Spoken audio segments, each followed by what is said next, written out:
Já vimos até agora o que são as mandalas, de onde elas vieram, como elas são feitas e de que materiais elas são feitas, né? Os tipos de mandalas que existem, como elas são utilizadas pelas culturas.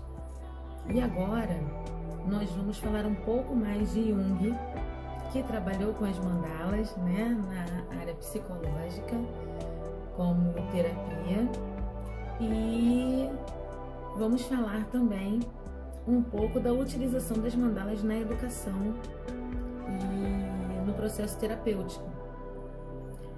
Hoje, se você estiver andando num museu, numa rua, em qualquer lugar onde você veja o desenho de uma mandala, se você se sentir atraído por essa mandala, pode ter certeza que algo tocou em você, que algo do seu inconsciente está sendo refletido nessa mandala. Então até indico que, se você puder tirar uma foto, tire uma foto da mandala, para depois do curso você analisar que parte sua foi tocada no momento em que você visualizou essa mandala e que foi tocada por essa energia. A mandala, ela simboliza um refúgio seguro de reconciliação entre o nosso interior com a totalidade, com o cosmos, com o mundo. Então ela é praticamente uma representação de Deus, uma representação do todo. Na verdade, a gente consegue ver muito isso na representação do Yin e Yang. Eu não imprimi nenhuma aqui para que vocês vejam, mas a representação do Yin e Yang, que é aquele símbolo do taoísmo, um lado é branco, parece uma vírgula branca, e do outro lado parece uma vírgula preta com um ponto branco e a vírgula branca com um ponto preto. São as duas partes que se complementam. Isso também é uma mandala, e elas se complementam com a união dos opostos, o inconsciente e o consciente, o self e o ego, o positivo e o negativo, o masculino e o feminino, tudo remetendo à totalidade. Então a mandala em si, ela remete à totalidade. Uma totalidade simples e pura, que é o nosso arquétipo original, de quando a gente nasce com a totalidade. Somos todos um, o sentido do eu sou é a totalidade do ser. Só que aí, depois que nós nascemos, nós vamos crescendo, né, seres humanos, vamos crescendo e tomando nossas ações, nossas decisões diante do livre-arbítrio que nós temos. E naturalmente, dentro do âmbito social que nós vivemos, dentro dos aspectos sociais que nós vivemos, nós vamos nos afastando do nosso self e vamos vivendo mais o ego, vamos vivendo mais a nossa parte racional, e a nossa raiz, o nosso inconsciente, o nosso self vai ficando adormecido. Então Jung fala muito que as crianças, até por volta dos 7 anos, são puro self. Elas conseguem representar e conseguem expressar todo o seu eu, toda a sua totalidade. E depois disso ela começa a ter uma influência muito maior do ego, e quando nós chegamos à fase adulta, somos totalmente ego. O ego se distancia muito do self, e o self fica totalmente sufocado. Vivemos alguns bons anos, né, da nossa fase adulta dessa forma, e quando chegamos mais ou menos na meia-idade, por volta dos 40 anos, nós começamos a ter um chamado de busca pelo self, para que tenhamos o nosso equilíbrio do self com o ego, buscando novamente a totalidade. Jung chamou isso, na psicologia analítica, de processo de individuação, que é o caminho que o ser leva da totalidade, a busca pelo self, o encontro, todo o caminho que ele faz até ele reencontrar, e isso é um ciclo. Então todos nós somos cíclicos, né? Com relação à busca do nosso self. Quando existe esse chamado, nós adultos passamos por momentos de crise. São momentos, na realidade, de transição, crises com o nosso ego, com o que a gente vivencia na fase adulta.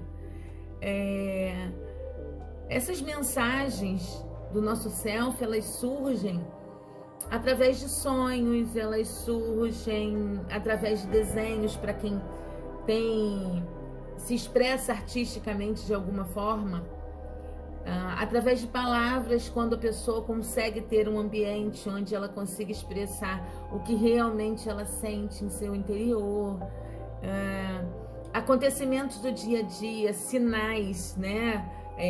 Existe muito aquela frase, se atente aos sinais. Essa comunicação do self é a busca dele querendo retornar, querendo renascer e tomar o seu espaço para entrar em equilíbrio com o ego. E as mandalas são um caminho para chegar a esse equilíbrio, para que o self consiga se expressar e que tenhamos uma união e cheguemos à totalidade novamente. As mandalas, elas são a representação do nosso inconsciente. O que está no nosso inconsciente pode ser materializado numa mandala. E foi assim que Jung fez a maior parte de seus estudos, acompanhando a produção de mandalas durante um período e vendo o desenvolvimento das ideias e dos sentimentos no inconsciente. Com essas análises, ou seja, com a psicologia analítica baseada na arte-terapia, ele conseguiu comprovar que as mandalas auxiliam no nosso autoconhecimento. Dessa forma, nós tivemos outros estudiosos que seguiram os passos de Jung e fizeram vários estudos também comprovando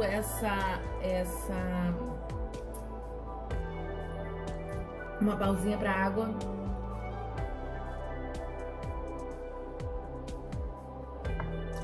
Também comprovando essa ação das mandalas no processo terapêutico, no processo de busca do self, de equilíbrio com o ego, com a totalidade. Para Jung, o centro das mandalas representam o self. E conforme você vai crescendo na pintura das mandalas ou nos desenhos, você vai evoluindo nos pensamentos até chegar ao inconsciente coletivo, que são as bordas da mandala. Então, o todo está representado dentro de uma mandala. Dessa forma, nós conseguimos uma conexão completa entre a nossa consciência e a espiritualidade, tendo assim o equilíbrio do todo. E isso tudo representa a própria psique.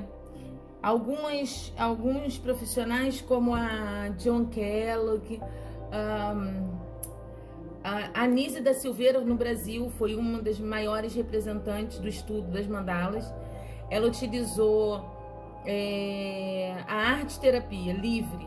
Ela utilizou no tratamento da esquizofrenia e de internados no hospital psiquiátrico aqui no Rio de Janeiro. E ela obteve resultados surpreendentes. Nós podemos ver esses resultados hoje ainda no Museu do Inconsciente. E tem um filme também que eu aconselho que vocês assistam, o filme da Nise, que é Nise da Silveira. É um filme interpretado pela Glória, onde ela é interpretada pela Glória Pires e enfrenta toda uma sociedade machista, onde ela foi a única mulher a se formar na turma, onde nós tínhamos tratamentos psiquiátricos com choque, com a lobotomia, e ela atuou firme para a implantação da arte-terapia no tratamento psiquiátrico daquele momento. Na prática, criar as mandalas se torna uma atividade terapêutica. Mas por que isso, né? Porque proporciona canalização da atenção, mantendo a atenção plenamente voltada a uma única atividade. Isso permite com que a criatividade seja ativada. Então, pessoas com déficit de atenção, pessoas com falhas na memória, pessoas altamente estressadas, têm uma melhora na qualidade de vida muito grande, até porque conseguem expressar mais o seu processo criativo e os seus sentimentos, além disso. O grande circo mandálico representa 12 passos, que são o caminho espiralado da evolução psicológica, perdão. Eles foram desenvolvidos por Joan Kellogg. Ela comparou essas etapas a uma receita de bolo. Então são 12 etapas que vão desde de quando você está dormindo e não conhece nada desse processo de crescimento, desse processo de descoberta do self, até a sua vitória. Isso tudo está descrito na apostila de vocês. E tem também os desenhos das mandalas que vocês podem aumentar e utilizar, consultar sempre que necessário qual a etapa que vocês podem estar vivendo nesse momento. Também temos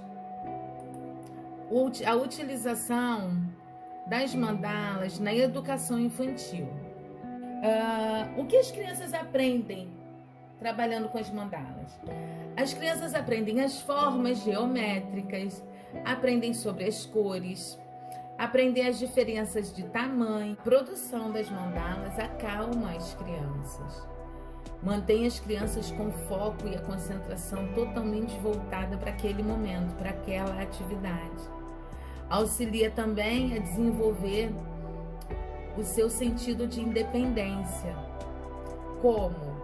Ele precisa decidir que cor usar, qual forma usar, como vai pintar, o que vai utilizar para pintar.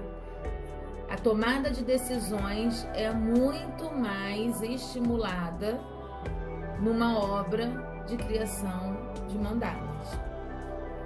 Além disso, hoje em dia nós temos várias crianças afetadas pelo processo de ansiedade, pela depressão, pelo momento que nós passamos. E dizem que a ansiedade e a depressão é o mal do século, já comentei isso no início do curso. Esperamos que as mandalas possam auxiliar a diminuir bastante esse mal. Mas a tensão estudantil, antes de provas, as ansiedades, os medos, o pânico, pode ser muito reduzido. O tratamento do TDAH, para quem não sabe o que é, o TDAH é o transtorno do déficit de atenção e hiperatividade, onde a criança não consegue se manter focada, se manter numa única atividade, não consegue prestar uma atenção direcionada a uma única coisa. Crianças autistas também podem ter uma ajuda muito grande com as mandalas para expressar seus sentimentos e conseguir iniciar uma troca com o outro, já que a parte de ação sociável é a mais afetada no autista.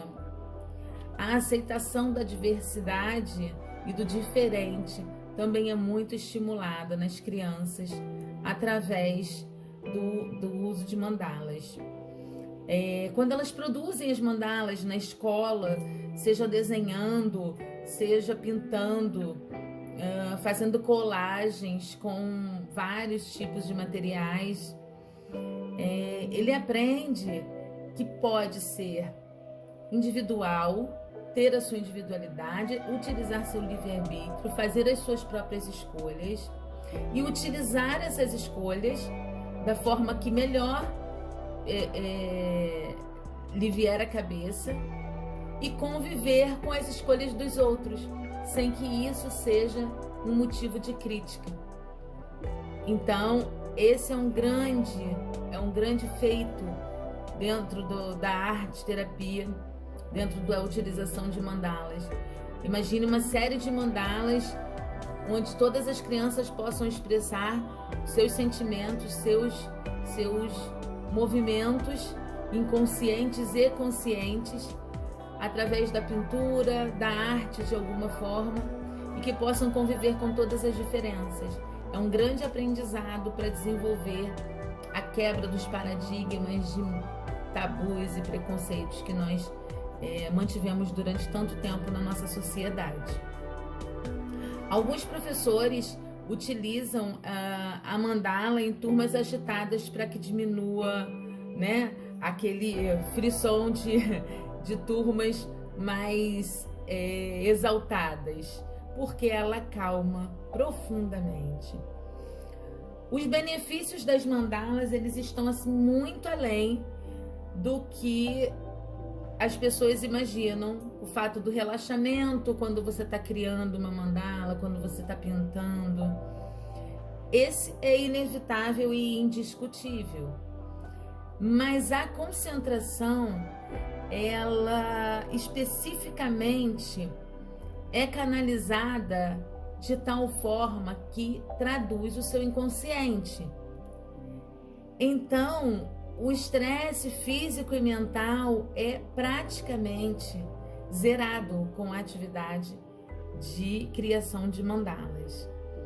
É como se fosse comparado a um transe místico. Por esse motivo, é muito utilizado em diversas vertentes espirituais, tanto para contemplação quanto para criação, pintura, desenho. Exercita muito a criatividade e a utilização do lado direito do cérebro.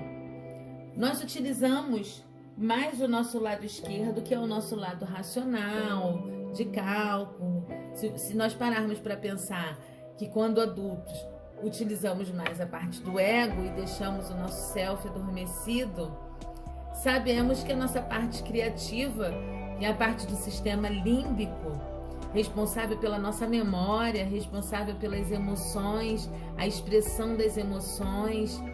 Temos a memória aromática, temos a memória auditiva. Quando ouvimos um som, lembramos de alguém. Quando sentimos um aroma, lembramos de alguma situação. Todo esse tipo de memória vem do sistema límbico. E as expressões da criatividade, tudo que nós podemos criar, sonhar, as cores, as formas, tudo vem do sistema límbico.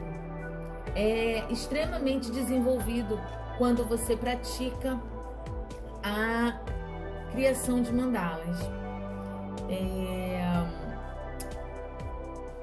Essa criação de mandalas nos permite expressar os mais profundos sentimentos, o que nos é inconsciente, e muitas vezes não sabemos por que estamos utilizando tal cor ou por que estamos fazendo tal desenho. A paciência é extremamente desenvolvida nesse caso. E assim nós também reduzimos, lógico, o estresse e a ansiedade e aumentamos a nossa qualidade de vida absurdamente. Imagine que as pessoas que precisam trabalhar sob tensão o tempo inteiro e são extremamente pressionadas e não conseguem ter uma atenção plena, o quanto elas podem conseguir através das mandalas. Por isso nós até falamos sobre isso através de lives e conversas, bate-papo, porque o mundo corporativo necessita muito dessa atenção plena desenvolvida para que as pessoas consigam produzir com mais calma, com mais leveza e menos pressão no dia a dia. A nossa percepção espacial, a orientação espacial, ela é muito desenvolvida com as mandalas. Nós nos sentimos mais centrados, mais posicionados fisicamente, inclusive, após produzir muitas mandalas, ou poucas também. Basta despertar dentro de nós essa criatividade. O nosso sistema límbico, ele trabalha diretamente com a nossa intuição. Então, o trabalho em grupo, ou a parte intuitiva que cria, que consegue ter soluções rápidas, soluções criativas. O rápido vem do nosso lado masculino, que é o sistema que nós já usamos no nosso lado esquerdo do cérebro. Mas essa criatividade, essa questão emocional, essa paixão, essa empatia que vem do nosso lado direito do cérebro se une de tal forma com o nosso lado masculino e racional e analítico que nós conseguimos um equilíbrio como um todo. Dessa forma, as mandalas conseguem atuar dentro de nós, promovendo um equilíbrio energético, mental e físico, nos mantendo um plano de equilíbrio e que dificilmente outras ferramentas conseguem nos dar esse resultado, sendo uma atividade prazerosa. Nós temos esse resultado alcançado com várias atividades, com várias terapias, ok? Mas a criação das mandalas é uma atividade prazerosa, onde você não se sente na obrigação de estar despertando sua criatividade, de você estar despertando o seu sistema límbico. Você não vai pensar nisso. Na verdade, você não vai pensar em nada. Você vai ter o prazer de estar criando uma mandala. Nosso próximo tópico do curso, nós vamos trabalhar o despertar dessa criatividade, o despertar do nosso lado feminino, o despertar dessa energia para que o nosso sistema límbico possa atuar intuitivamente e empaticamente de acordo com o que nós temos no nosso mais profundo eu. Faremos uma meditação. Posteriormente, vocês farão o despertar físico com as mandalas. Vocês vão colorir mandalas, vão criar mandalas com vários materiais e vocês vão receber o material que vem junto com a apostila. São as bases para que vocês possam criar as mandalas livres com vários materiais. Vocês terão também as mandalas para pintura já desenhadas e poderão pintar livremente com o material que desejarem. Podem usar aquarela, podem usar tinta guache, podem usar lápis de cor, podem usar canetinha, giz de cera. É livre. É para despertar a nossa criatividade. Depois de todo o processo de contato e de criação de mandalas, nós voltaremos com as aulas, onde falaremos das cores, falaremos das formas geométricas, os números nas mandalas e a análise disso tudo. É importante que você tenha o contato com as mandalas e desperte essa tua criatividade sem ter assistido essas aulas, para que você não use nenhuma intenção. Não conhecendo esse conteúdo, você vai poder explorar ao máximo o seu inconsciente, permitindo que dele saia tudo o que você pode despertar de criativo, de unidade com a energia mandálica. Então, a partir daí, depois de todas as suas mandalas produzidas, você vai aprender a analisar essas mandalas através das cores, das formas, dos elementos que você utiliza, dos números, e você vai aprender a analisar e aprender a criar as mandalas intencionalmente, para te ajudarem na contemplação e nas coisas que você precisa ajustar no seu dia a dia. Muito obrigada. Eu queria saber o que vocês acharam dessa aula. Se vocês puderem colocar nos comentários do vídeo eu vou ficar muito feliz e vou poder responder para vocês todas as dúvidas que vocês tiverem. Nós teremos uma aula ao final aberta somente para retirada das dúvidas, ok? Beijinho para todos, até a próxima.